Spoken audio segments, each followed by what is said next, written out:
안녕하세요. 기독교 교육 리더십 연구소 구독자 여러분, 구독자라고 하는 게 아직도 저는 이렇게 어색하네요. 네, 구독자 여러분 안녕하세요. 네, 이신영 목사입니다. 저희가 그 사역자 고민 상담소 프로젝트를 계속 진행하고 있죠. 네, 지난 시간 보신 내용들은 어떻게 도움이 많이 되셨는지 모르겠습니다. 또 저희가 가능한 현장에 있는 이야기들을 많이 듣고자 지금 굉장히 노력 중에 있는데요. 오늘도 현장의 내용들을 한번 들어보고자 어려운 발걸음을 해주신 우리 꽃제교회 강한빛 전도사님을 소개합니다. 마음으로 많이 박수 쳐주시면 감사하겠습니다. 네, 안녕하세요. 예, 제가 지금 꽃제교회에 계신다, 성함 강한빛 전도사님 이렇게 소개해드렸는데, 전도사님께서 자기소개를 조금 해주시면 어떨까요? 사역하고 계시는 교회, 부서, 이전에 사역하셨던 경험이나 경력 이런 것들 간단하게 좀 소개 부탁드립니다. 네, 안녕하세요. 서울연회에서 이제 꽃제교회에서 청소년부를 이제 섬기고 있는 강한빛인데요. 근데 이제 사역으로는 이제 신학대학교를 이제 입학하고 20살 때부터 이제 했으니까 이제 27살이니까 한 7년 정도 이제 사역을 계속 쭉쭉쭉쭉 했던 것 같아요.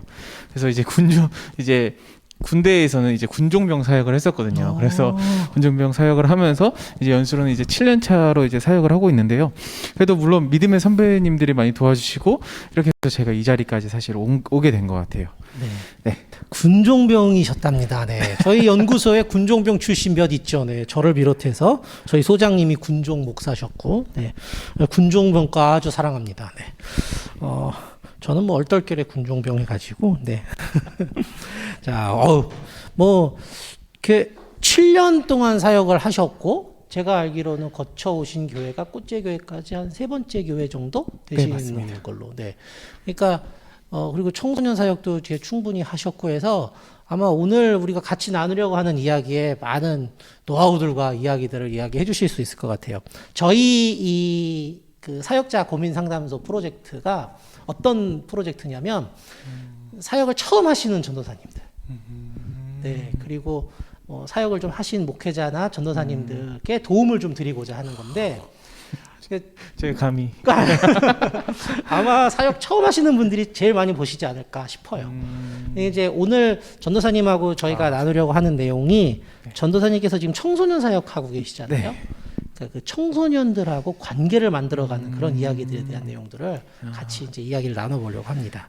근데 그런 청소년 관계 얘기는 일단 계속 할 건데, 그런 이야기 좀 나누기 전에 목회자시잖아요. 네. 그러니까 이제 목회자면 다 누구나 내가 관심이 있고 좀 마음이 가고 내가 좋아하는 그런 목회 영역들이 있으신 것 같아요. 그래서 혹시 전도사님은 관심이 있고 좋아하시고 앞으로 좀 이런 사역을 해봤으면 좋겠다 하는 그런 목회 영역이 있으면 어떤 영역이신지 좀 말씀해 주시면 좋을 것 같아요. 사실 제가 다음 세대 또 청소년들 또 어린이들 이제 사역을 이제 집중하게 된 거는 최근 몇 년이 안 돼요. 한 25살 때부터 이렇게 이제 굳은 결심을 이제 하게 되는데, 그 이유가 어떤 이유였냐면, 제가 선교에 대한 마음이 사실 많이 있었어요. 그래서 사실 처음엔 북한 선교, 그리고 또 개발도상국에 대한 이런 선교에 대한 마음이 사실 많이 있었거든요. 그래서 정말 귀하게 이제 감사하게도 그 귀한 은혜로 이제 선교를 이제 짧게 다녀올 수 있게 되었는데, 그곳에 있는 아이들을 많이 이제 경험하게 되었죠. 아이들과 또 청소년 친구들을 이제 경험하게 되면서, 그 아이들이 이제 미래 세대인 이제 다음 세대가 이제 하나님을 알게 됐을 때 그 나라가 어떻게 변화되고 또 하나님을 예배하기 시작할 때 이제 수많은 영역들이 이제 하나님의 일하심과 섭리들이 있다는 사실들이 너무나도 귀하더라고요. 그래서 그 점을 이제 알게 되고, 그 점을 이제 경험하게 되니까 이제 다음 세대에 자연스럽게 이제 청소년들에게 자연스럽게 이제 마음을 갖게 되었고, 그래서 이제 꽃제교회로 이렇게 사역을 하게 되었던 것 같습니다. 꽃제교회가 제가 알기로는 교회 역사가 100년이 넘었죠? 네, 맞습니다. 몇 년 됐죠? 제가 116년으로 알고 있습니다. 116년. 네. 저도 100년 넘은 교회 한 2번 정도 사역해 봤는데, 100년 넘은 교회는 뭔가 이렇게 가면 이렇게 목회자가 좀 압도당하는 느낌이 좀 살짝 있습니다. 그렇죠? 성도님들이 보이시는 그 아우라가 너무나도 좋으셔서 지금 그런 아우라가 있는데, 오늘은 꽃제교회 얘기만 해주시는 건 아니라 이전에 사역하셨던 교회에서의 그런 이야기들도 네. 충분히 그럼요. 해주시면 좋을 것 같아요. 네, 뭐 그 개인 정보만 이렇게 딱 지켜서 해주시면 될 것 같습니다. 자, 그러면 이제 아까 20살부터 사역하셨다고 네. 했잖아요. 이게 저희 아마 이 방송을 신학대학원생들만 보는 게 아니라 네. 학부에서 처음 사역 나가려고 하는 친구라고 하면 안 되죠. 죄송합니다. 신학생들. 그렇죠. 네. 신학생 우리 전도사님들도 그 보실 가능성이 있습니다. 네, 네, 뭐 저희 뭐 수많은 신학교들 많거든요. 거기 이제 신학과, 기독교 교육과 뭐 여러 과 학생들 이제 사역 나갈 때 이제 보실 텐데 전도사님도 처음에 교회 사역 처음 나가실 때 막 네. 걱정했던 부분 있을 것 네, 같아요. 맞아요. 아까 이제 녹화 전에 이제 말씀드렸더니 이렇게 부모님이 목회하시진 않으셨대요. 그러면 이제 더 그러실 것 같아요. 그러니까 뭐라 하냐면 내가 늘 이렇게 성도의 자세로 이렇게 있다가 갑자기 막 설교도 해야 맞아요. 되고 뭐 갑자기 어느 날은 뭐 내가 뭐 찬양도 해야 되고 수련회 때는 뭐 기도의 인도도 해야 되고 뭐 그런 것들 있잖아요. 그렇게 처음 사역 나갈 때 가장 걱정하셨던 부분은 어떤 부분이셨는지 말씀해 주시겠어요? 제가 이제 군종무 이제 사역을 이제 그만하고 이제 처음 이제 목요일을 떠나서 이제 처음 이제 사역을 나가게 됐을 때 가장 걱정했던 게 사실 설교였던 것 같습니다. 설교를 이제 해야 되는데 어떻게 설교하는지 또 내가 어떤 말을 하는지 사실 제 자신이 먼저 모르잖아요. 근데 제가 그런 거에 있어서 좀 너무 막연하고 좀 어렵다 보니까 제가 멘토 목사님들이나 많은 선교사님들 이렇게 물어봤어요. 설교는 과연 어떻게 해야 되는지에 대해서 이렇게 물어보면서 이렇게 그렇게 해결해 나가는 시간이 있었는데 그럴 때 한 주 동안 내가 받은 그 은혜를 그 사모하는 마음으로 고스란히 전달해 줘라. 그리고 설교는 단순한 정보 전달이 아니다. 이렇게 말씀해 주시더라고요. 그래서 설교를 할 때 있어서 또 제가 물론 파트타임으로 계속 사역을 하고 있지만 금토일 가지고 사실 설교 준비하기가 너무 어렵더라고요. 그래서 한 주 동안 내가 경험한 하나님, 내가 만난 하나님을 고스란히 아이들과 또 다음 세대에게 전달하는 것이 가장 중요하겠다 이런 생각을 하게 되었습니다. 네. 그 지금 전도사님 해주신 말씀 중에 이제 저도 이렇게 이게 느낌이 오는 게 내가 만난 하나님에 대한 이야기다. 네. 이게 어떻게 보면 나의 신앙 고백을 나누는 거다 이렇게 하는 건데 그러면 이제 처음에는 이제 그런 부분이 선교에 대해서 이제 그런 생각을 하셨잖아요. 네. 근데 지금 이제 사역을 한 7년, 8년 네. 여간 이렇게 하시면서 네. 지금은 설교가 어떤 거다라고 혹시 좀 생각이 바뀌셨나요? 그래서 수많은 이찬수 목사님이나 그리고 유기성 목사님이나 이렇게 설교에 대해서 계속 듣고 그 혼자 스스로 이 목사님은 이런 부분이 잘하신다. 이 부분은 이런 부분을 못 하신다. 이런 부분에 있어서 스스로 혼자 피드백을 하죠. 그분들은 모르시겠지만 근데 그런 부분을 하면서 사실 제 안에서도 요즘에는 무언가 창조하려고 하지 않고 제 스스로 있는 것에 있어서 창조하려고 하지 않고 그분들을 때로는 모방하기도 하는 것 같아요. 그래서 모방해서 그 모방을 하다 보면은 나의 것이 나오더라고요. 나의 것 또 저만의 그런 스타일의 설교들이 정리가 되는 부분들이 있더라고요. 그래서 제일 처음에는 모방을 하는 연습도 사실 매우 중요하더라고요. 그래서 모방을 하면서 이런 부분에 있어서 내가 모르던 부분들을 이제 알게 되고 그 알게 된 것을 또 전하게 되면서 그러면서 더 설교가 더 풍성해지는 그런 은혜가 있더라고요. 네. 지금 전도사님도 얘기해 주셨지만 이게 굉장히 중요한 이야기예요. 설교에 대한 이야기를 지금 해주셨는데 뭐 글쎄요, 저하고 전도사님 지금 교단은 다르거든요. 다르지만 요즘 그냥 한국 교회 분위기가 좀 그런 것 같아요. 목회자에 있어서 목회자의 그 뭐라 그럴까요? 보여지는 그 능력에 대한 부분에 있어서 성도들이 가장 높게 평가하고 채점하려고 하고 사실 그러면 안 되긴 하지만 근데 이게 뭐 어쩔 수 없잖아요. 한 교회에서 세울 수 있는 목회자는 단임 목회자는 한 분밖에 없으니까 이제 그런 분들을 모실 때 제가 뭐 최근에 이제 좀 청빙 과정을 거친 교회들이 요즘 이제 사전에 설문조사들을 하시더라고요. 교회마다. 그래서 그걸 공개하는 교회들이 몇 있어서 제가 그런 것들을 좀 몇 교회 찾아봤더니 이 설교에 대한 그 요구치들이 굉장히 있습니다. 그러니까 근데 이 부분을 오늘 아주 좋은 얘기를 많이 해주신 것 같아요. 설교에 대한 이 부분들을 그 오랜 시간 동안 꾸준히 준비하는 전도사님만의 노하우가 지금 나온 거죠. 그래서 사역 처음 하셔야 되는데 설교에 대해 고민하시는 분들은 전도사님이 아주 좋은 모델이 되실 것 같아요. 아까 말씀하셨던 뭐 우리가 익히 좋은 말씀을 전해주시는 목사님들의 설교를 이렇게 쭉 보고 한번 장점들을 찾아보고 그걸 따라하려고 해보고 그러다 보면서 나의 스타일이 나오고 네. 그런 과정들을 겪으셨다라는 얘기를 이렇게 해주셨는데 처음 사역 나가시는 전도사님들 중요한 얘기입니다. 네, 설교 이게 저는 이제 설교를 잘 안 하는 사람이 됐지만 설교는 전도사님 어때? 저는 그래요. 하면 할수록 어렵더라고요. 맞아요. 그렇지 않나요? 맞아요. 본문을 선정해야 되는 것부터가 너무 저는 뭐 힘들고 어렵고 부담스러워지더라고요. 그러니까 오히려 뭐 이렇게 이렇게 설교 내용을 뭐 구성하고 이런 어려움은 뭐 늘 있었지만 처음 아예 시작부터 어려웠다는 그런 느낌들 많이 저는 왔는데 혹시 전도사님도 그런 경험들 있으신가요? 설교가 이렇게 하면 할수록 어렵다라는 그런 느낌 들으실 때 있으시나요? 맞아요. 요즘에는 어떤 느낌이 드냐면 이제 주일 사역 끝나고 원래는 월요일부터 이제 설교 준비를 하는데 그 처음에 이제 시작을 하려고 하면 이제 백지장이 있잖아요. 백지장 이제 키보드를 치려고 하면은 그 백지에 대한 그런 어려움이 사실 있어요. 그래서 뭔가 여기를 다 채워나가야 되잖아요. 뭐 6페이지, 7페이지 그 분량을 채워나가야 되는데 이걸 내가 채울 수 있을까? 그리고 어떻게 채워야 할까? 항상 그런 고민들이 사실 있던 것 같아요. 그러다 보니까 제가 어떤 거를 해야 될까 앞서서도 말했듯이 제가 받은 하나님과 경험을 해야 되는데 내가 또 어떻게 경험을 또 해야 되고 내가 또 어떻게 살아가야지 대한 그런 질문들이 아마도 평신도 성도님들이 또 청소년들이 또 어린이들이 그런 질문을 가지고 있을 것 같아요. 그래서 삶에서 예배를 드리고 삶에서 살아가야 되는데 어떻게 하면은 내가 예배를 드리고 삶에서 그런 고민들 그런 자세로 사실 한자 한자 사실 쓰고 있는 것 같아요. 그런 고민 속에서. 네. 뭐 이게 조금 학문적인 이야기이긴 한데 이렇게 해석학이나 뭐 이런 성사학 네. 하면 이제 지평들이라는 이야기들을 해요. 네. 그러니까 지금 전도사님은 이 설교를 듣는 그러니까 청자죠, 청자. 그러니까 설교를 듣는 성도들의 입장에서의 마음을 막 고민하면서 설교 준비를 하신다는 이야기신 거예요.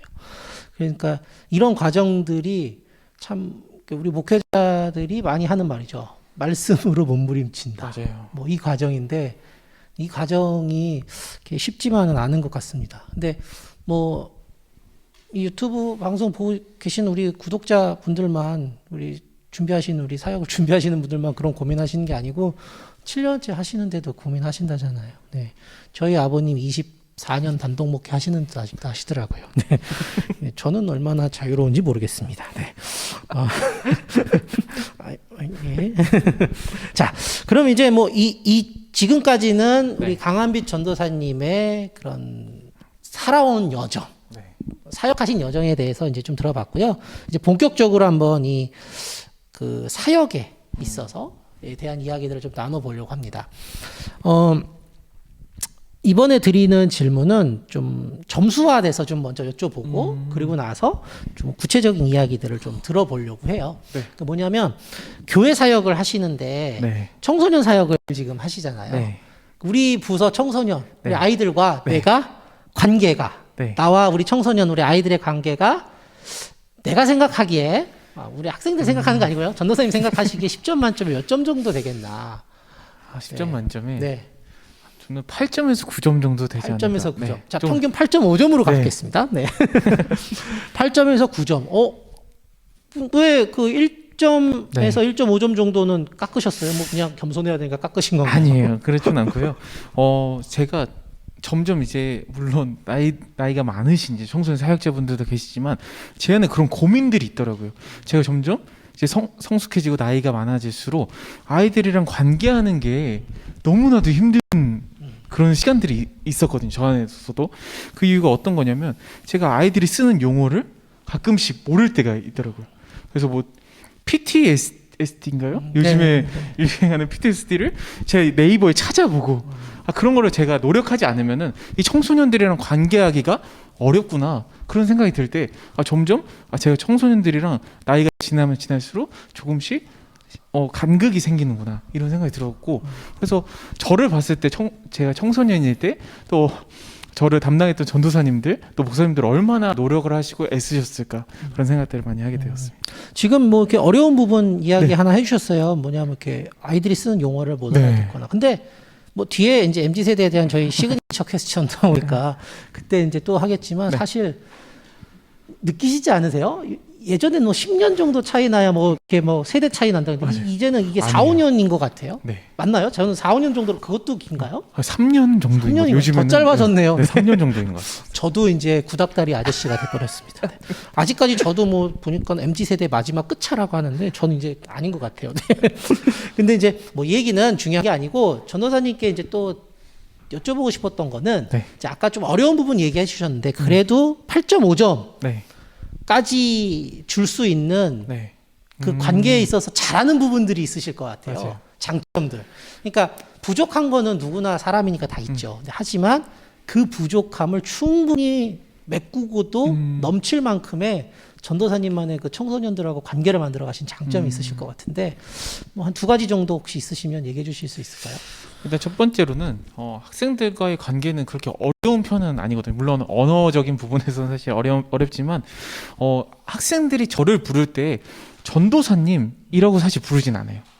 그럼 어떻게 부르냐면 선생님이라고 부르거든요. 때로는 그러니까 제가 매주마다 이렇게 설교를 쌤 고민하고 그러죠, 그냥. 네, 쌤 그러더라고요. 그래서 물론 전도사라고 하지 않고 어려운 학생들은 목사님이라고 부르기도 해요. 그래서 근데 저한테는 그런 전도사나 이게 선생님이나 그런 호칭은 사실 중요하지 않은 것 같아요. 제 원래 꿈이 원래 중학교 선생님이나 초등학교 선생님을 하고 싶었거든요. 그래서 선생님이라는 그 말이 사실 교회에서 듣기에는 사실 되게 생소하고 낯설지만 그래서 선생님이라고 이렇게 부르면서 아이들을 제가 가르치고 양육할 수 있는 그런 선생님이어서 사실 좋고 또 예수님도 어떻게 보면 선생으로 불렸잖아요. 그렇죠. 그래서 그렇게 선생으로 불리는 게 사실 너무나도 좋은 것 같습니다. 그리고 아이들이랑 이제 관계하면서 가장 중요한 것이 어떤 거냐? 내가 먼저 전화하지 않아도 학생들이 저한테 연락을 주는 그런 관계가 될 때 가장 좋다고 생각하거든요. 근데 저한테 이제 몇몇 아이들은 저한테 몇 명씩은 이제 저에게 먼저 연락을 주기도 해요.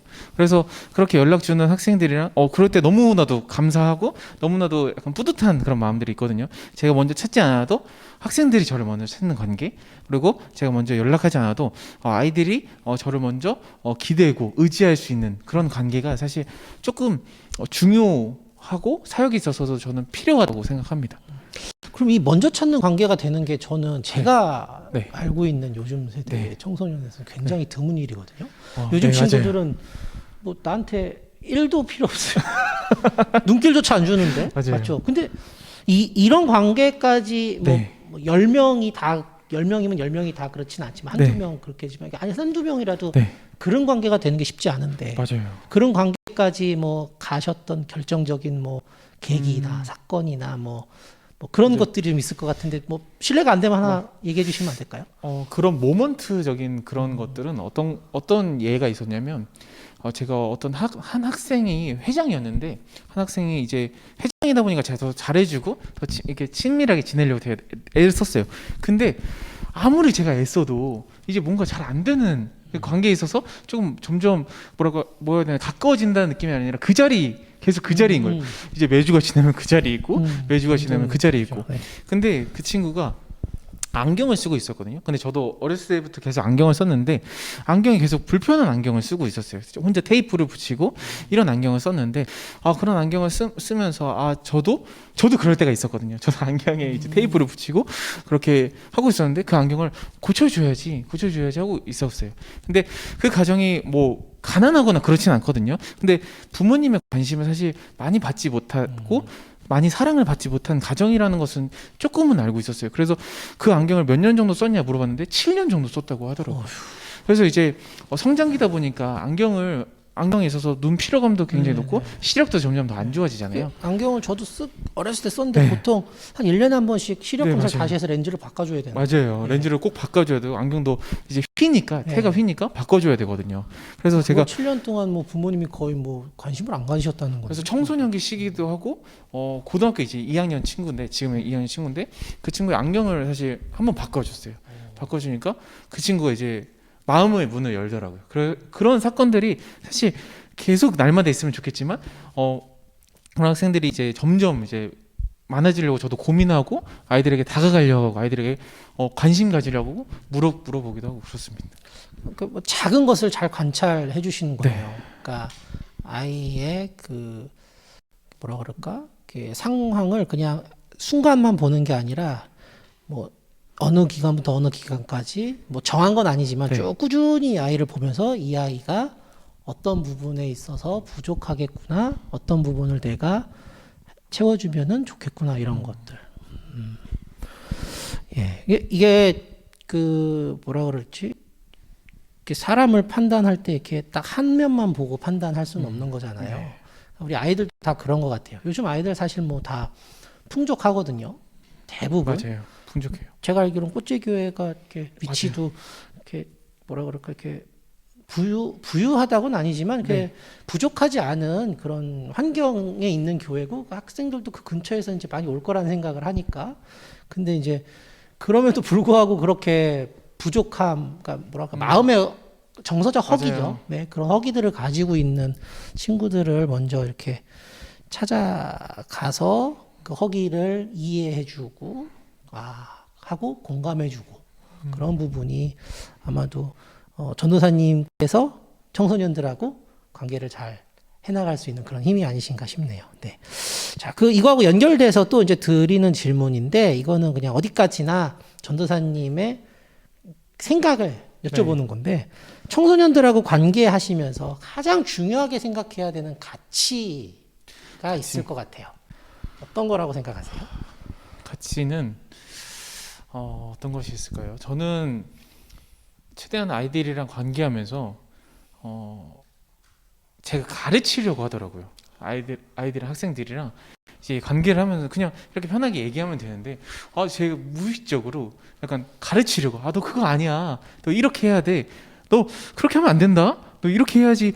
당연히 너가 좋은 거야. 약간 이렇게 제가 이야기하는데 제가 그런 가르침 속에서 이러면 안 되지 않나? 라는 문득 의문이 들었어요. 그 의문이 어떤 의문이었냐면 스스로 하나님을 깨달아야 되잖아요. 하나님을 깨닫고 스스로 하나님을 경험해야 되는데 제가 그렇게 가르치고 제가 그렇게 정답을 알려주면은 아이들이 제가 하나님은 아니지만 그렇게 보일까봐 저는 좀 염려스러운 부분들이 사실 있더라고요. 그래서 아이들이 직접 스스로 하나님을 경험하고 하나님을 알아갈 수 있도록 저는 가이드의 역할을 해주려고 하거든요. 너무 벗어나지도 않고 너무 과하지도 않게. 그래서 중간적인 그리고 아이들이 수동적인 자세가 아니라 능동적인 자세로 아이들이 살아갈 수 있도록 저는 가르치지 않는 선생님이 약간 되고 싶더라고요. 이 가르치지 않는 선생님이라는 네. 이게 어떻게 보면 굉장히 역설적인데 네. 그러니까 반대의 개념의 이야기죠. 근데 이제 이게 굉장히 쉬우면서도 어려운 부분인 것 같아요. 요즘 아이들은 사실 좀 뭐랄까 반응들이 빨라요. 그러니까 쉽게 정답들을 알아내는 문화에 살고 있어서 사실 전도사님처럼 이렇게 막 해주시면 답답함을 느끼고 애들이 막 그걸 왜 말 안 해줘요. 뭐 그냥 해주면 되지. 뭐 이렇게 할 때가 많은데 뭐 이렇게 아이들이 이렇게 답을 가르쳐 주지 않는 선생님의 역할 하시는 게 쉽지 않으실 것 같긴 하네요. 맞아요. 쉽지 않은데 근데 잘 생각해 보면 저도 아이들을 봤을 때 답답해요. 근데 그 마음을 아이들도 사실 느낄 때 아이들이 또 때로는 그 안에서 물어보기도 해요. 전도사님, 저 이런 고민들이 있는데 혹시 어떻게 해야 될까요? 그러면 그 아이들이 용기를 낸 거잖아요. 그 용기에 대해서는 제가 그러면 혹시 이렇게 해볼래?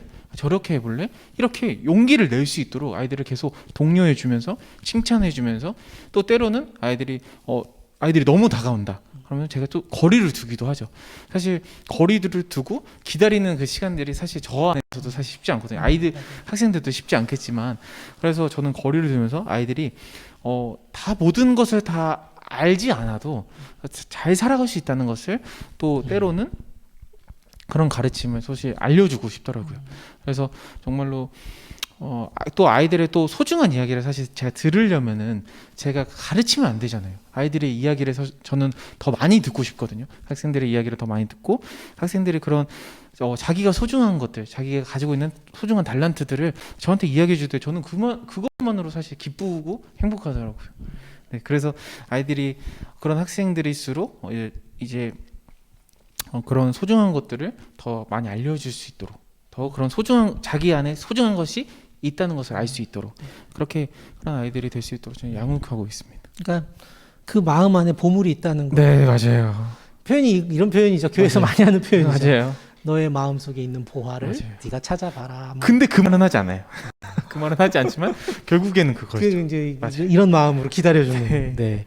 자, 그러면 이제 요 다음 질문 또 하나 다시 또 드리도록 하겠습니다.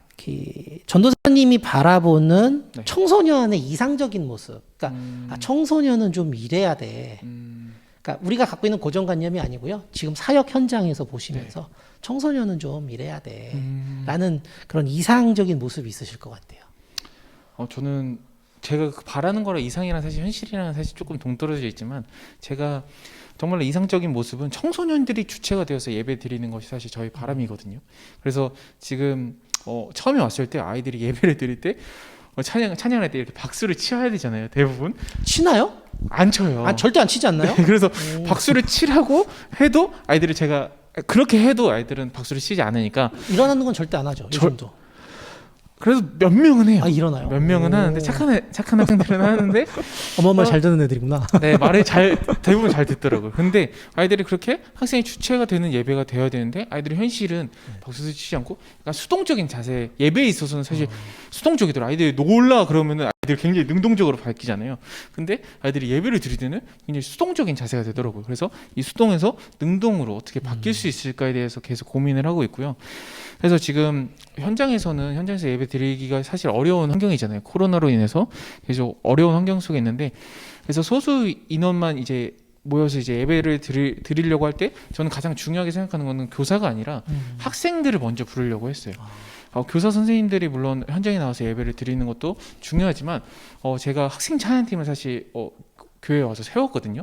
그래서 교회에 와서 세운 그 학생 찬양팀을 세우고 또 이제는 이제 방송 이제 체계까지 지금 이제 촬영도 하고 음향도 하고 있잖아요.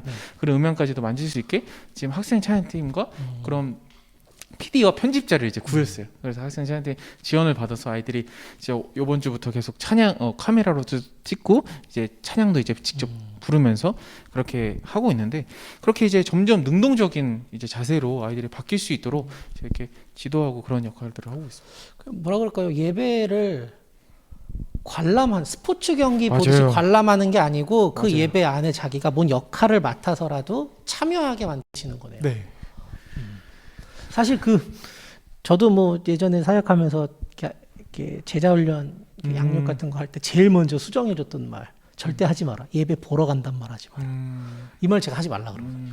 예배는 하는 거다. 맞아요. 그러니까 행위로 하는 거고 예배는 드리는 거지 보는 게 아니니 절대 그 말 하지 마라. 그런데 제가 그냥 그렇게 이론적으로 가르치던 걸 지금 전도사님은 실제적으로 가르쳐 주시는 것 같습니다. 근데 아이들이 좀 그렇죠. 이렇게 막 끌려오고 그런 맞아요. 게 많으니까 예배 시간에 팔짱 끼고 있고 일어나면 눈 감고 있고 그래도 전도사님하고 관계가 이렇게 좋아지다 보니까 박수도 억지로라도 치고 일어나고 하는 친구들도 있는 것 같네요. 그래서 어떤 학생 중에는 한 명이 어떤 학생이었냐면 부모님이 서로 나라가 다르고 피부색이 다르고 인종이 다르고 그런 가정이었어요. 네. 그런 가정이었는데 그런 가정 속에서 이제 자라나다 보니까 이제 그 나라는 어떤 나라냐면 아버님은 파키스탄이었고 어머니는 이제 우리 한국에서 이제 신앙생활을 하는데 그 어머니께서 아버님을 이제 변화시킬 수 있다고 생각했어요. 이슬람 엄청난 무슬림 집안이고 그 이슬람 집안이었는데 그 집안에서 자라난 아이가 이렇게 고백하더라고요. 저는 부모님이 물론 다르지만 저는 하나님을 믿는다. 그리고 저는 그 부모님 때문에 어머니 때문에 교회 나와서 예배드리는 것이 아니라 내가 정말로 좋아서 하나님께 예배드린다. 이런 아이가 이제 그런 고백을 하는데 사실 그 아이는 그런 말을 할 수 있는 그런 환경과 또 처음에 갔을 때 계속 핸드폰만 하던 아이였거든요. 근데 점점 시간이 지나면서 1년, 2년 시간이 지나면서 아이가 변화되는 그런 모습을 보면서 정말 정말 이제 청소년들이 사실 답이 없다. 청소년 사회가 답이 없다고 하잖아요. 제가 앞서서도 말했듯이 제가 선교에 관심이 있다고 했잖아요. 그래서 일본 복음화율이 1%라고 해요. 근데 청소년 복음화율은 3%인데 청소년 3%면은 이제 100명 중에 이제 3명만 이제 복음화가 되는 거예요. 근데 그 아이가 사실 그 현장 그 삶에서 수많은 아이들을 만날 거 아니에요. 청소년들을 만나면서 그 안에서 분명하게 하나님께서 일하시고 변화가 있겠다라는 기대와 희망이 생기더라고요. 그래서 그때 정말 저는 뿌듯하면서 정말로 약간 뜨거운 눈물을 흘렸던 것 같습니다. 약간 네 그렇습니다. 이게 뭐라 그럴까요? 사역을 해본 사람이 그 현장에서 느끼는 맞아요. 이게 사역자들한테마다 하나님이 다르게 주시는데 이거는 정말 전도사님께만 주신 선물 같은 경험인 것 같네요. 네. 참 저도 많은 걸 듣습니다. 그 아이가 했다는 그 말. 난 엄마가 하나님을 믿어서 믿는 게 아니라 네. 내가 하나님을 맞아요. 좋아해서 믿는다. 네. 네. 전도사님은 이제 사역 경험이 이제 오래 되셔서 네. 이런 질문을 충분히 답을 해주실 수 있을 거라는 생각이 들었어요. 뭐냐면 이전에 사역하신 경험들에서 뭐 이전이라는 게 지난주까지 꽃의 교회에서의 사역도 포함됩니다. 네. 이 청소년들하고 관계에서 가장 어려웠던 점이 어떤 건지 그리고 그 어려웠던 그런 상황이 어떤 거였는지 좀 구체적으로 좀 한번 얘기해 주실 수 있을까 해서요. 지금도 사실 좀 조심하고 있는 부분인데 예배가 중요한가 아니면은 관계가 중요한가 이거였어요. 그래서 물론 우리가 문제가 있을 때 어려움이 있을 때 관계로 풀 수도 있고 또 하나의 방법이 있는데 예배로 사실 풀 수도 있거든요. 근데 이런 고민을 제가 하게 된 것은 이 사건이 있었는데 어떤 사건이었냐면 어떤 한 학생이 있었어요. 그 학생은 이제 올 때마다 어떻게 했냐면 이제 1시간 전에 와서 이제 기도하고 이제 찬양을 준비하는 것이 아니라 스마트폰 게임을 하는 거예요. 스마트폰 게임을 하려면은 요즘에는 이제 게임이 어떻게 발전되다 보면 그냥 스마트폰만 있다고 게임을 할 수 있는 게 아니라 이제 와이파이가 있어야 되고 이제 인터넷이 돼야지 이제 재밌는 게임을 할 수가 있더라고요. 교회만큼 와이파이 잘 되는 그런데 그 학생이 교회 와이파이를 이제 물어보기는 조금 부끄러웠나 봐요.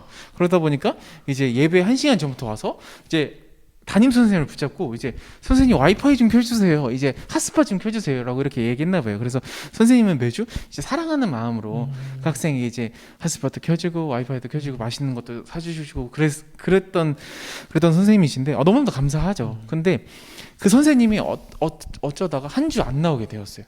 한 주 안 나오게 되었는데 이제 그 학생이 이제 와서 그래서 선생님이 없으니까 굉장히 당황하더라고요. 그렇죠. 당황하고, 소기의 목적을 달성해야 네, 되는데. 저는 그것을 이제 관찰하기 시작했어요. 관찰하면서 그 학생이 이제 매주 이제 빨리 나오고 이제 그렇게 와서 핸드폰만 이제 하다가 또 예배 끝나고도 한 시간 게임을 하고 갔었거든요. 그래서 선생님은 옆에서 이렇게 얘기해주고 그렇게 하셨는데 그 선생님이 이제 저 선생님 왔다 갔다 하시면서 이제 와이파이를 이제 찾아다니기 시작하더라고요. 와이파이 유목민 됐네요. 네. 근데 결국에는 다 선생님들이 뭐 안 된다고 하셨나 봐요. 저 없다고 뭐 이렇게 얘기를 하셨나 봐요. 그래서 끝내 저한테 이제 오게 되었죠. 저한테 오게 되어서 이제 저한테 선생님, 저한테도 선생님 와이파이 좀 켜주세요라고 이렇게 이야기하더라고요. 그래서 저는 와이파이를 켜줄 수도 있었고 또 이제 교회 와이파이를 알려줄 수도 있었어요. 그런데 이제 저도 이제 예배를 준비해야 되고 또 다른 학생들도 사실 챙겨야 되잖아요. 그래서 제가 이렇게 얘기했어요. 예배를 잘 드리면은 이제 예배 끝나고 와이파이를 켜주고 맛있는 것도 줄게. 이제 우리가 예배를 잘 드려보자 이렇게 얘기를 했거든요. 그 이후로 제가 예배를 준비하고 있는 동안 이제 교회 밖을 떠난 거예요. 교회 밖을 나가서 그 이후로 그 학생을 다시 보게 되지 못했어요. 학생을 사실 한 마리 양을 잃어버린 거죠. 저는 그 한 마리 잃어버린 그 마음을 아직까지도 사실 그 아이를 사실 생각하고 있거든요. 그래서 철현이라는 친구예요. 철현이라는 친구를 만나려고 제가 애쓰고 전화를 하고 집 앞에 찾아가도 못 만나는 그런 상황들이 계속 벌어졌어요. 그래서 그 학생이 사실 미안하다고 이렇게 얘기를 해주고 싶었는데도 만날 수 없으니까 사과도 할 수도 없고 그렇잖아요. 그래서 아이가 그래서 다시는 교회 안 나올 거예요라고 그런 선생님들한테 그렇게 얘기를 하고 나갔다고 하더라고요.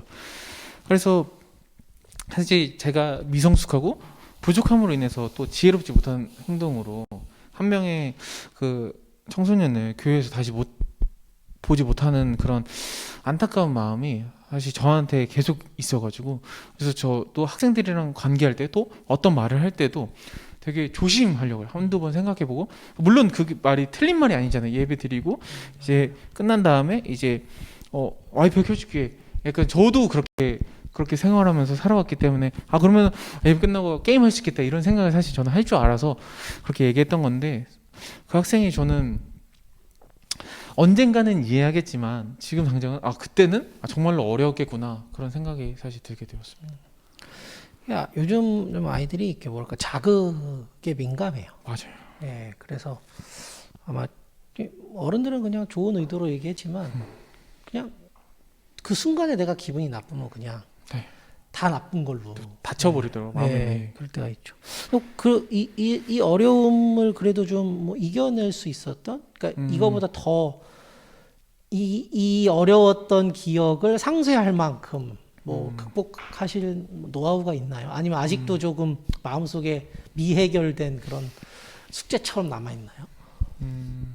해결할 수 있는 건 사실 없는 것 같아요. 그 한 명은 사실 잃어버렸다는 그런 마음을 해결할 수 있는 마음을 제가 기도도 많이 해보고 그랬지만, 그 아이가 사실 교회에 나온다면 저는 정말 너무나도 기쁠 것 같아요. 그래서 저도 관심이 있고 그런 생각을 하고 있는 게, 청소년 사역에서도 잃어버리지 말자 하거든요.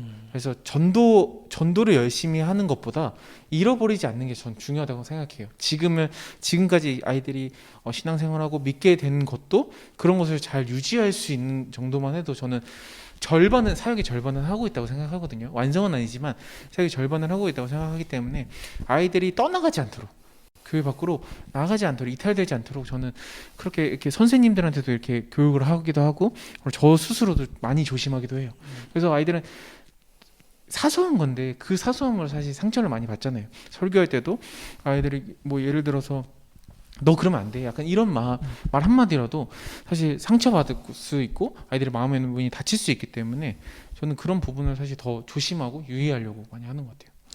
전도사님 그 경험 이야기해 주신 거 들으면서 지금 제가 갑자기 떠오르는 게 그 복음서에 네. 그 마리아하고 마르다 네. 이야기 나오는 그 장면이 떠오르네요. 네. 예수님이 이제 막 예수님 오셨다고 마르다가 밖에서 막 이것저것 준비하고 마리아는 가만히 앉아서 듣고 있는데 마르다가 투정 부리잖아요. 네. 왜 얘한테 일을 좀 하라고 안 하냐. 그러니까 예수님이 얘는 지금 얘한테 중요한 걸 하는 거야. 그러니까 그 마리아는 예수님의 말씀을 듣는 게 잃어버리지 않는 거다라고 생각하고 맞아요. 들은 거죠. 뭔가 전도사님의 마음이 뭐 마리아와 마르다가 뭐 누가 좋고 나쁘다 이게 아니라 그냥 그 장면에서 그 마리아와 같은 마음이신 것 같다라는 그런 생각이 들어요. 그러니까 그 친구가 다시 교회로 오면 좋겠죠. 혹시 아까 이름 잠깐 얘기했는데 친구 주변에 보시거나 그 친구 혹시 유튜브 보면 와 주세요. 네. 교회 이사 안 갔어요. 그 자리에 있어요. 네. 와 주세요. 전도사님이 그때 조금 미안했대요.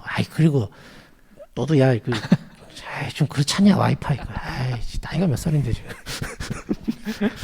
그 게임 그거 잠깐 안 했다고 그냥 삐지고 가고.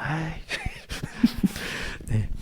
뭐 전도사님께서 해주셨던 사역의 이야기들에 쭉 들어봤습니다. 이제 저희가 저희 기독교 교육 리더십 연구소 사역자 고민 상담소에 시그니처 퀘스천을 드릴 시간이 된 것 같아요. MZ 세대. 실례지만 전도사님도 지금 20대 맞아요. 후반, 뭐 30대니까 MZ 세대시죠? 네, 맞아요. 아까 이제 MZ 세대는 아니지만 뭐 청소년들 이야기하는데 저보다 더 짧은 정도로 느끼시더라고요. 세대 차이의 정도가 10년, 전 5년 봤는데 전도사님 3년 보시더라고요. 그러면 중1하고 중3이 말이 안 통한다는 얘기. 맞아요. 그거잖아요. 네.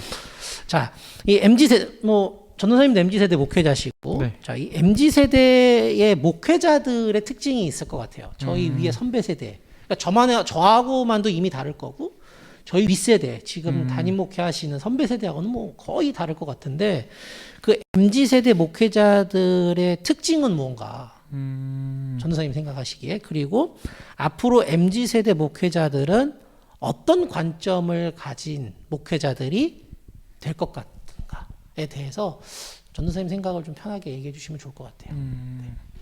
저도 MZ 세대에 대해서 그렇게 많이 알고 있고 관심 가지지 않지만 그래서 조금 저도 이렇게 좀 생각하면서 좀 이 질문을 조금 이야기해 보자면 예전에는 이제 가족 중심이었잖아요. 교회가 가족 중심이다 보니까 정말로 코이노니아적인 약간 그런 공동체적인 그런 의식이 사실 강했던 것이 사실이었는데 지금의 교회는 사실 이런 공동체적인 것 이런 것들이 사실 아쉽고 부족하게 되더라고요. 왜냐하면은 지금은 이제 핵가족화가 되었잖아요. 핵가족화가 되어다 보니까 혼자 이제 교회를 찾아가고 개인이 이제 교회를 찾아가는 그런 상황들이 많아지면서 이제 그 영향에 따라서 어떻게 보면 교회가 예전에는 하나의 길로 이제 쭉 가는 그런 방향성이 제시되었잖아요. 근데 이제는 조금 더 다원화가 되고 좀 많아지고 이제 개인적인 이제 시각을 이제 갖게 된 것 같아요.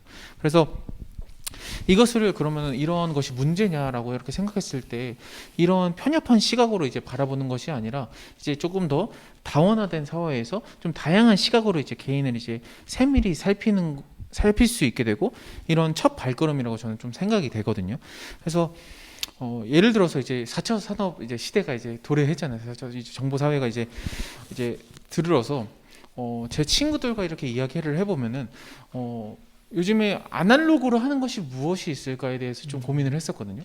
이제 예전에는 아날로그로 다 진행이 되었었잖아요. 예를 들어 종이에 쓰기도 하고 이제 큰 종이 이제 PPT처럼 이렇게 다 써서 했었는데 지금은 큰 전지죠, 전지. 네, 전지에 막 이렇게 써가지고 찬양 가사 이렇게 써가지고 넘기고 그거를 보신 세대네요. 전 선교 가서 봤죠. 그러니까 선교지에서는 다 그렇게 하고 있는데 이제 요즘에는 다 그렇게 하고 있지 않잖아요. 그래서 연극 같은 것도 다 손연극으로 다 진행하고 네. 다 동물 탈 쓰고 직접 이렇게 진행을 했었는데 지금 그렇게 하는 교회가 몇 명이나 있고 또 몇 교회가 있을까 이렇게 얘기를 하는데 친구들이 한 명도 없다고 이렇게 얘기를 하더라고요. 그래서 지금 다 이제 애니메이션이나 이제 디자인 쪽으로 네, 이제 맞아요. 시각적인 효과를 많이 활용해서 이제 다 컴퓨터에 띄우기도 하고 빔에 이렇게 띄우기도 하잖아요.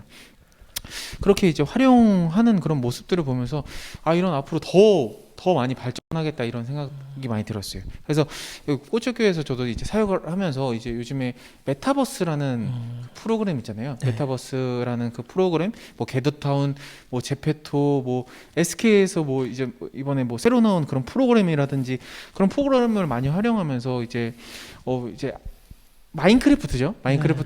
마인크래프트가 일종의 예가 될 수 있는데 그런 이제 현실과 이제 가상의 공간이 이제 분리가 되지 않고 이제 하나가 된다라는 그런 메타버스인데 그런 것들을 이제 교회 현장에서 이제 적용하면서 이제 VR이나 이런 것들을 이제 저희 청소년부 안에서도 사실 진행하려고 하거든요. 내년 목회 계획에는 그렇게 들어가는데 그래서 이제 컴퓨터나 이제 디자인과 또 이제 핸드폰, 스마트폰으로 이제 다양한 사역이 앞으로 많이 발전할 거라는 생각이 드는데 그러면서 이제 아날로그 감성이 없어지는 게 사실 좀 아쉬움이 있는 것 같아요. 그래서 이제 예전에 이제 소년극이나 이제 인형 탈 쓰고 하는 그런 프로그램들이 사실 안 좋은 프로그램은 사실 아니잖아요. 네. 그리고 또 뭐 직접 다 그림을 그리고 이렇게 데코했던 그런 기억들도 사실 너무나도 소중한 기억들인데 그런 것들이랑 아날로그적인 거와 이제 디지털이 사실 좀 이제 디지털로만 너무 가지 않는 것도 사실 중요하겠다라는 생각도 많이 들었습니다. 지금 그 전지에 썼던 얘기하니까 저도 지금 해주신 얘기 듣는데 제 그 신앙생활 해왔던 역사가 그려진. 저는 유치부, 아동부 요때 다닐 때는 말씀하신 그 전지에 이렇게 넘기는 그렇게 찬양 가사를 보다가 중고등부 가서 OHP 필름이라는 거 띄었어요. 띄어가지고 그거 했던 것 같아요. 그러니까 학생 찬양팀이 그거 전담하는 학생이 있었으니까. 있어요. 네. 그러다가 대학 가면서 이제 PPT라는 게 빔 프로젝트라는 장비가 나오기 시작했고 뭐 요즘은 뭐 빔 프로젝트는 당연히 있어야 되는 기계로 인식하고 맞아요. 그게 아니라 이제 그거를 그거는 그 이상으로 맞아요. 하드웨어가 달라지진 않았지만 그 안에서 돌아가는 방식, 소프트웨어가 달라지는 네. 그런 세대인 것 같아요. 그러니까 지금 이렇게 전도사님 해주신 얘기는 뭔가 이 다원 공동체적인 것의 아쉬움 네. 그리고 개인적이고 다원화돼가는 네. 이게 MZ 세대 목회의 네. 특징이다. 네. 그러면서 한편으로는 좀 아날로그적인 감성이 사라지는 것에 네. 대한 아쉬움이 나는 있다. 네. 그렇게 말씀해 주신 맞아요. 것 같아요. 네. 자, 그러면 이제 이런 얘기들을 종합해서 전도사님이 생각하신 앞으로의 목회에서 가장 중요한 부분은 어떤 게 될까요? 이 MZ 세대 목회자고 뭐 전도사님 MZ 세대하고 목회하셔야지 지금 뭐 X 세대, Y 뭐 알지도 못하는 그 세대들하고 목회할 수 없잖아요. 맞아요. 그 세대들은 이제 다 이제 맞아요. 주님 곁으로 가셔야 될 날이 이제 점점 가까워지는 맞아요. 세대인데 그 세대는 이제 그 세대 죄송합니다 선배님들이 하세요. 네. 우리 후배는 좀 이제 MZ 세대하고 할게요. 네. 같이 살아야 되는데 이제 MZ 세대하고 해야죠. 그 MZ 세대들을 하고 이제 목회할 때 네. 가장 중요하다, 중요하게 봐야 된다라고 생각하시는 부분 혹시 어떤 부분일까요? 관계인 것 같아요. 관계. 그래서 이제 앞으로는 이제 미디어 사역이 더 많이 발전되고 많아지게 될 건데 제가 사실 이게 조금 너무 빨라지는 것 같아요. 제가 신학생 때 어떤 말을 들었냐면 프리미어 프로랑 파이널 컷이랑 애프터 이펙트 그 영상 있잖아요. 네. 영상 이제 편집하는 그 툴인데 그 툴만 하면은 너가 어디든지 갈 수 있다, 이렇게 초청 받을 수 있다, 이렇게 해서 저는 그때부터 사실 영상 편집이나 이런 것들을 사실 배웠었거든요, 따로. 근데 지금은 그런 것들이 사실 기본이잖아요. 기본 네. 소양이 되고 프리미어 뭐 파이널 컷을 이제 영상 편집하고 이제 매주마다 그렇게 예배를 올리는 해야 것이 사실 이제 코로나로 인해서 사실 어쩔 수 없지만 그렇게 당연하게 되었는데 그 안에서 이제 미디어 사역을 하면서 어떻게 성도들과 또 청소년들과 청년들과 어떻게 관계하게 될 것인지에 대한 그런 물음이 사실 생각이 드는 것 같아요. 그래서 이런 것들이 사실 미디어 사역이 디딤돌일지 아닌 걸림돌일지 사실 잘 모르겠어요. 제가 앞으로 어떤 공동체를 만나게 될지 또 어떤 공동체를 만들고 싶을지에 대해서 구성할 때에도 사실 이 미디어 안에서 하나님이란 존재는 어떠한 분이시며 하나님을 또 어떻게 전하게 되고 또 하나님을 더 어떻게 예배를 드려야 할지에 대해서 사실 고민이 많이 드는 것 같습니다. 그래서 이러한 어려움 속에서 사실 제가 하고 싶은 어떤 메시지는 전제라는 거거든요. 전제는 어떤 거냐면 이제 예전에 성경 구약 시대 때 이제 번제를 드리고 이제 뭐 속건제도 드리고 뭐 화목제도 드리고 많은 제사들을 드렸잖아요. 그 제사를 드리고 난 다음에 이제 남은 음식들이나 뭐 포도주나 이런 것들이 있으면은 다 쏟아붓는 제사가 바로 전제라고 하더라고요. 그래서 물론 우리 사역자들은 다 전제를 매주 드리고 있거든요. 근데 이제 성도들은 내가 그냥 이 정도만 하면 되지. 또 온라인으로 아까 말씀하셨듯이 예배를 그냥 보면 되지. 이런 마음들이 사실 우리 안에 사실 있거든요. 그래서 이런 전제의 마음으로 사실 예배를 드리는 것이 미디어 안에서는 사실 중요하겠다라는 생각이 들었어요. 미디어 예배를 드릴 때는 내가 정말 가지고 있는 모든 것을 다해서 예배를 드려야겠다. 이런 마음이 사실 중요하겠다. 이런 생각을 하게 되었습니다.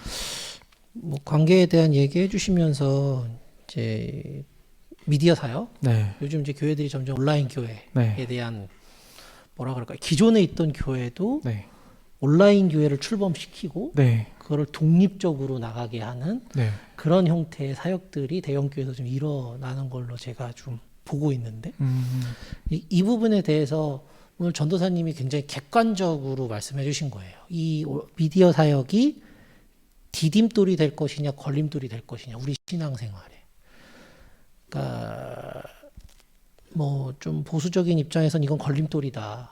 이걸로 인해서 우리의 신앙이 망가졌다. 이렇게 보지만 또 한편으로는 아니다. 이게 시대적인 흐름이었다. 저는 그냥 시대적인 상황만 보면 지난 시간에도 말씀드렸었는데 저희 구독자들께 코로나19 팬데믹이라고 하는 이 상황이 우리 한국 교회가 한 10년 정도 뒤에 있을 일이다라고 예측하고 받아들여야 될 일을 지금 맞아요. 5년, 10년 정도 있어야 올 거라는 걸 지금 확 받아들인 상황이니까 네. 대혼란인 거예요. 거의 뭐 대공황인 거죠. 맞아요. 정서적 공황인 거예요. 교회가 이러면 큰일 난다. 뭐 한편으로는 아니다. 워라밸도 지켜줄 수 있는 거다 이걸로 인해서. 네. 뭐 저도 사실은 제가 소속돼 있는 교회 온라인 교구예요. 저도 맞아요. 온라인 교구인데 일부러 온라인 교구 들어가 봤어요. 저는. 네. 근데 이제 그 온라인 교구 담당 교육자하고 얘기해 보니까 이제 그 뭐라 그럴까 이 전도사님이 지금 객관적으로 얘기해 주신 네. 것에 대한 실제적인 음, 그 다툼이라고 하긴 그렇지만 어려움. 뭐 문제들이 나오더라고요. 그러니까 기존에 신앙생활 하셨던 분들은 네. 막 이렇게 양육이나 뭐 이런 것도 해야 된다 강하게 하는 반면에 온라인 교회에 등록하신 분들은 나 그러려고 등록한 거 아닌데 나 조금 뭐라 맞아요. 그럴까 느슨하게 맞아요. 내가 원할 때 내가 원하는 만큼 들어가려고 나 이 교회 등록했는데 온라인 교회 등록했는데 이거 싫다 이렇게 하는 부분들 이걸 중재해야 되는 목회자의 역할 뭐 이런 것들을 좀 토로하는 얘기를 좀 들은 적이 있는데 오늘 전도사님께서 딱 그 이야기를 이렇게 표현해 주신 것 같아요. 미디어 사역이 디딤돌이냐 걸림돌이냐. 뭐 우리 구독하시는 모든 목회자들 이 부분은 같이 좀 고민해 주시면 좋을 것 같네요. 네. 또 전제에 대한 이야기 해주셨어요. 네. 그러니까 오늘 아시겠죠? 우리 강한빛 전도사님 처음에 설교부터 지금 마지막에 같아요. 그런 거 못 느끼셨나요? 설교도 이렇게 준비하실 때 하나님과의 교제한 내용을 내가 넣기 위해 몸부림친다. 전제에도 그런 개념이라고 얘기해 주시네. 다 남은 걸 쏟아붓는. 그러니까 이런 마음인 것 같아요.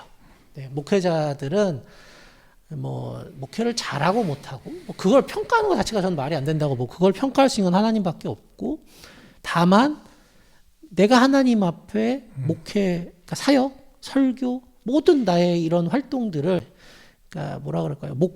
전도사다, 목사다라고 하는 사역자라고 하는 목회자라고 하는 타이틀을 가지고 하는 일에는 이런 마음들로 우리가 다 하고 있지 않을까, 해야 되지 않을까 하는 것을 생각해야 되지 않을까 이런 생각하는 저도 아주 도전 많이 되는 그런 시간이었습니다. 오늘 이렇게 인터뷰가 계속 우리 그 사역 고민 상담소 나와 주셨는데요. 이렇게 귀한 얘기들 많이 해주셔서 감사드리고요. 마지막으로 이렇게 오늘 이렇게 이런 질문들 같이 나누고 이야기하면서 전도사님께서 드신 생각 그리고 이런 것들은 내가 몰랐는데 앞으로 더 많이 고민해봐야 될 부분이겠구나라고 혹시 드신 생각 있으면 마지막으로 말씀해 주시겠어요? 저도 이 질문들을 사실 이제 생각을 하면서 그러니까 이 변화되는 이 시기를 사실 잡을 수는 없잖아요. 붙잡을 수 없고 사실 이 시간을 사실 흘려보내야 되는데 이제 청소년들이랑 어린이들은 더 빨리 변화된단 말이에요. 그래서 그 아이들을 우리가 어떻게 잡을 수 있을지 또 그들이 좋게 변화되고 하나님 안에서 변화되면 너무나도 좋겠지만 대부분은 안 좋은 방향으로 많이 흘러가잖아요. 그래서 안 좋은 방향으로 흘러가는데 그들을 어떻게 가이드 해줄지에 대해서도 사실 계속 고민과 숙제들이 사실 있는 것 같아요. 그래서 그런 것들을 바로잡을 수 있는 좋은 목자가 되어야겠다 이런 다짐도 들게 되었고요. 아까도 말했듯이 저희 어려움 이런 것들에 있어서 얘기했는데 그런 교육 방법이 사실 스티커 교육이라고 하더라고요. 스티커 교육인데 저희가 이제 보상을 아이들에게 해주려고 하잖아요. 학생들이 무언가를 했을 때 보상해 주려고 하고 무언가를 잘했으면은 너 잘했어 이렇게 칭찬해 주려고 하잖아요. 그런데 이제 이전에 규율 사회에서 이제 성과 사회로 넘어가면서 아이들이 그렇게 되면은 이제 침체되고 이제 우울감에 빠지게 되고 더 많은 이제 칭찬과 위로가 없으면은 이제 침체와 우울과 이제 탈진에까지 이르게 된다고 하더라고요. 그래서 이런 보상 심리가 아니라 이제 내적 동기를 유발할 수 있도록 아이들을 잘 양육하고 이제 교육해야겠다 이런 생각이 들었습니다. 마지막에 전도사님 해주신 그 스티커 사역이라는 그 말들, 상당히 나중에 제가 시간을 갖고 설명드려야 될 것 같은데 굉장히 이렇게 심리학적인 이야기이긴 해요. 그러니까 내가 남들이 하는 걸 나는 못하는 거에 대해서 비교하면서 점점 이제 우울해지고 나는 왜 이거밖에 안 되지? 라고 하면서 점점 나를 낮추게 되고 그러니까 그런 게 아니라 내가 스스로 내 안에서 뭔가 동기가 부여돼서 뭔가를 해야 되겠다라고 느끼게 해야 된다는 이 이야기 해주셨는데 저도 전도사님 마지막 말씀에 또 공부할 거 많이 찾습니다. 네, 오늘 이렇게 또 이렇게 쉬시는 날 이렇게 몰려와서 인터뷰 해주셔서 네, 감사드리고요. 저도 영광이었습니다. 네, 또 이 저희 사역자 고민 상담소 같이 보시는 네. 다른 목회자들께서도 또 전도사님의 사역을 이렇게 들으면서 아 많은 도전 나도 저래야겠다 라는 많은 도전 이렇게 받는 좋은 시간 되실 것 같습니다. 오늘 감사드리고요. 네. 또 항상 건강하시고 또 늘 사역에서 승리하시고 네. 승리하신 사역의 현장에서 또 다시 뵐 수 있기를 기대합니다. 감사합니다. 감사합니다. 네.